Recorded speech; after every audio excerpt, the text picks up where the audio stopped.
Today we will be showing you how to replace the control card in a StorageTek SL500 tape library. This replacement will require downtime and should be scheduled with the system administrator. Please be advised, the configuration for your library is not held on the control card. Rather, it is held on the backplane of the control unit chassis.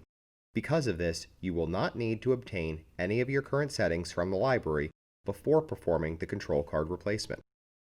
To begin, you will need to power off your library using the rear switch. You will also want to unplug the power cables from the power supplies in the control unit chassis. This will eliminate any chance of an electrical short happening during the control card replacement. Once the library is powered down, disconnect the Ethernet cable from the rear of the control card.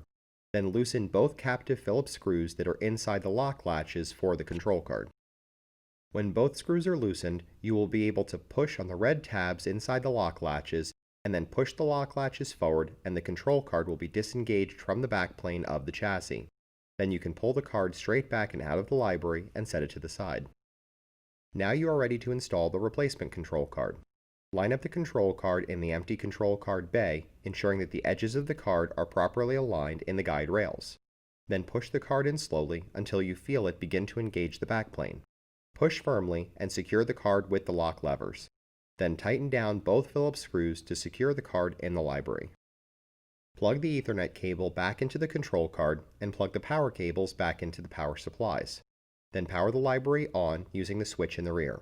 Return to the front of the library and allow the library to initialize. This may take some time, depending on how many expansion units your library has installed. Once the library has been fully initialized, log into SL Console and ensure that the library is in a full up and ready state without any errors. If so, then you are ready for production. If you are having any issues with your control card replacement, please contact us directly. If your machine is subscribed to Rocket Plus, please open a ticket through your Rocket Plus customer portal. If not, we may still be able to help you. Please contact us at support@therocketplatform.com and we will respond as quickly as possible. Thanks for watching. This has been another video by the Top 10 USA Video Production Team. We look forward to sharing more content with you going forward, so please check out our YouTube channel and please subscribe so that you get notified whenever we release a new piece of content.